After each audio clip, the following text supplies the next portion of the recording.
All right, so we are coming into module 5 in phlebotomy. This is the actual performing of a venipuncture skills and techniques and your steps for the process. So with phlebotomy, we had already talked about how it's a science and an art. This is the actual art portion and the science part all combined. In the classroom, we'll be doing the hands-on together, but here is where we actually learn some of that knowledge base behind it. In your Google Classroom, you have Module 5, Performing a Venipuncture, your lecture video, the list of venipuncture videos that you're going to find also listed in my slides as I talk about them for the lecture video. We also have your study guide, the slides, your Quizlet flashcards, and your quiz for Module 5. Okay, so back to the lecture part. So this is the list of the videos that we're going to reference and talk about. We're also going to talk about the steps that are going into these, but I'm not actually going to play the videos for you in this lecture. You do need to go back to your Google Classroom and go down the list of the links that are there and watch these videos. You'll see that there's 2 older ones. Those have been tried and true. A lot of my students use them. A lot of those videos I actually made on the fake arms. The new ones that I have listed with 2023 are actual live videos made with my husband. Shout out to James. So the phlebotomy tourniquet tying and placement, vein finding, the actual full venipuncture process live. And then the 2 demos for both straight needle and butterfly, full explanations in those 2 videos on the process and little tips throughout it. We do have a YouTube channel. That's where all of these videos are posted. So if you want to get notifications and updated as we do new videos and stuff like that, you'll want to go ahead and follow or subscribe to the YouTube channel even after your class, because you'll get little updates and stuff and refreshers that you may have forgotten some things. All right, so step 1 in your process is your introduction of yourself, which we did talk about last mod, and also identification of your patient. Whether you are in an inpatient setting or an outpatient setting, identifying your patient is important. This verification is how you're going to know you're getting the right blood work from this person, as well as labeling the stuff. Last thing you want is to have the wrong name on somebody else's tubes, okay? So you're going to cross-check the requisition, which has your orders for lab, what tests you're doing, with the ID band if it's an inpatient person, and also have the patient verify their identity. There are sometimes times your patient may not be able to tell you who they are, but you can verify their identity with their nurse. In an outpatient setting, you have your requisition, you have your patient in front of you. You're going to have them tell you their name and date of birth. You don't want to say, hey, is your name Mr. Judith Jones or Mrs. Judith Jones and your date of birth is blah, blah, blah. Because a lot of times if they're hard of hearing, they'll say yes.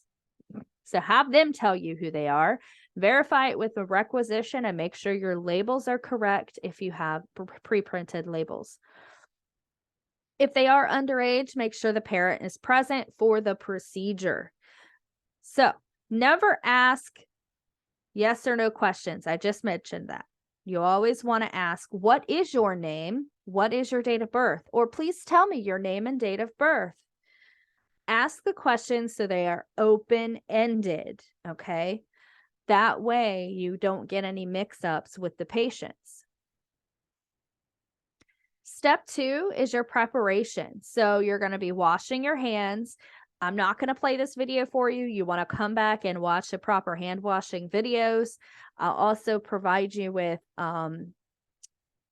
steps on the walls next to the sinks in the classroom so you remember, but making sure that you go through those proper hand washing and you wash for at least 20 seconds, which is 2 happy birthday songs, okay?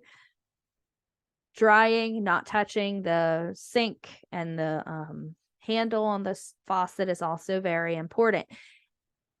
If you don't wash your hands before the patient, make sure you hand sanitize. I tell people to alternate. Sanitize before, wash after. You never have to worry about cross-contamination or carrying things to patients and directly exposing them to stuff or indirectly. 3 is positioning your patient and getting the supplies. Your patient may be just fine with blood work, but sometimes you may have to lay them down if they are prone to passing out. You may want to ask them that. Okay.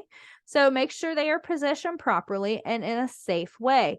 You're going to also recheck your requisition to make sure that you have the right supplies and tubes for your blood draw.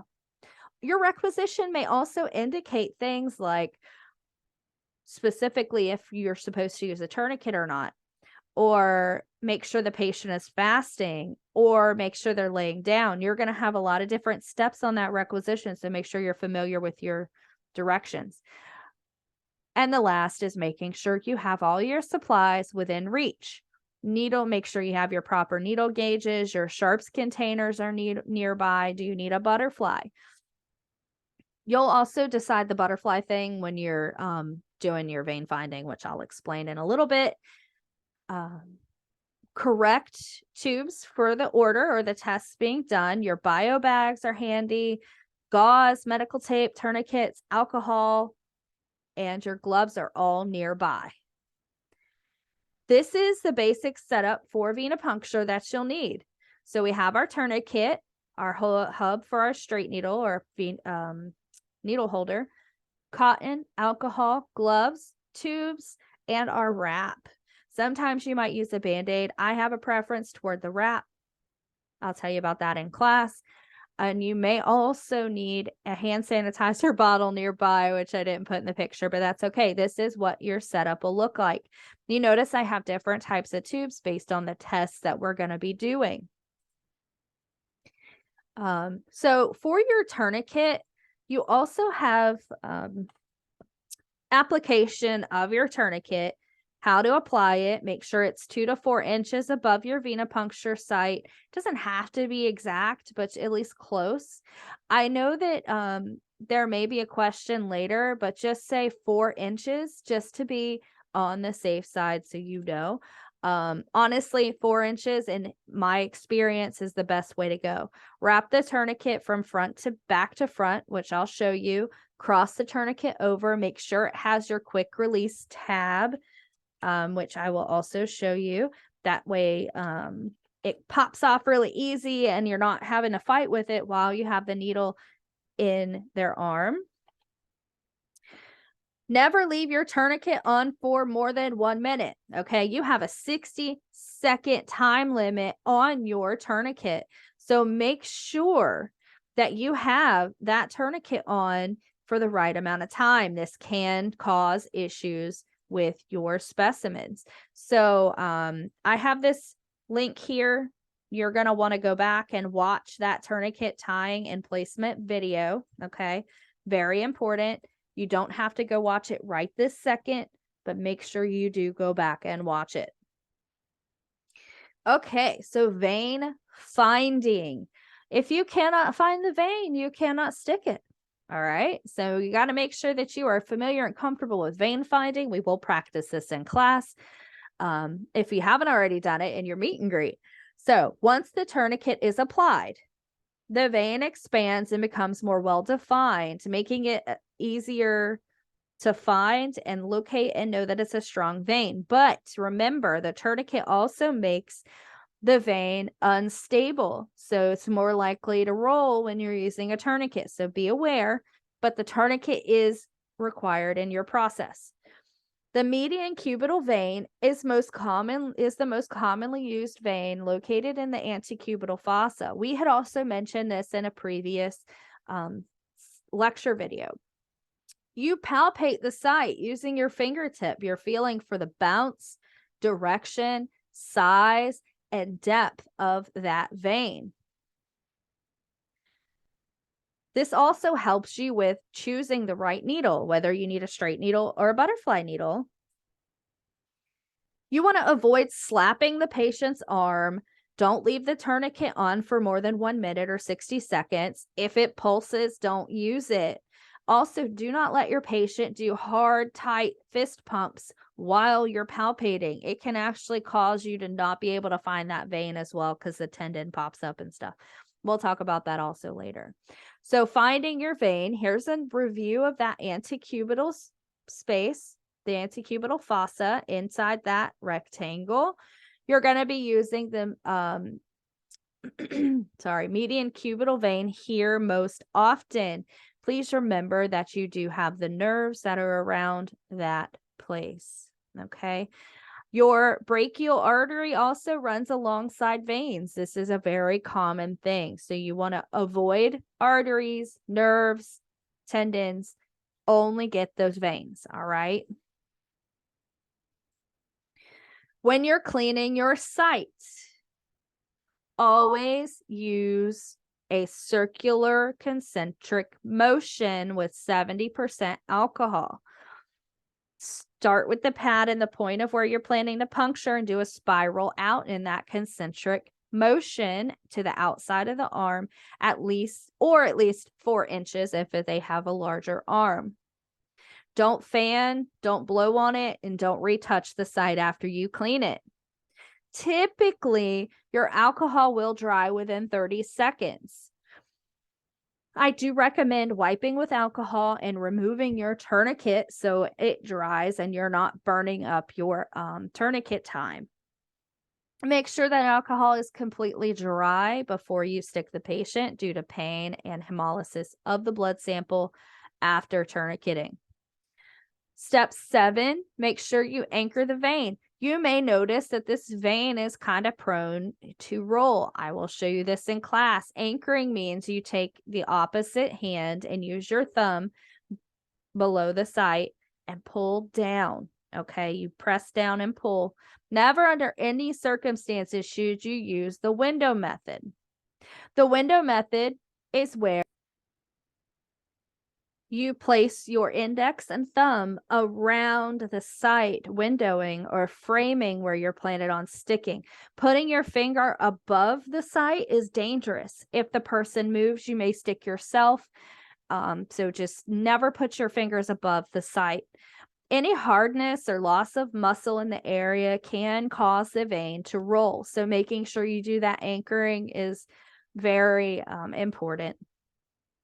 If you still have some problems with anchoring the vein, you may need to just change your site, find a different course of action.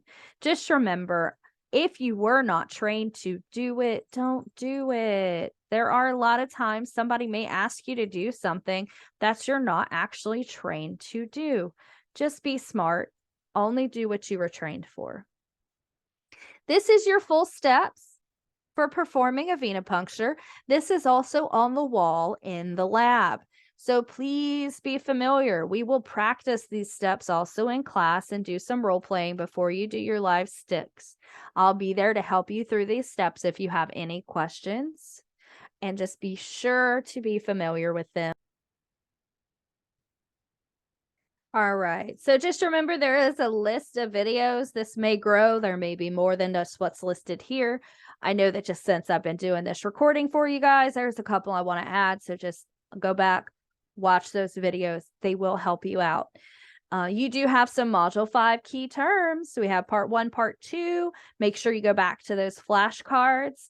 And I hope you guys have a great day. Let me know if you have any questions about the Module 5 venipunctures.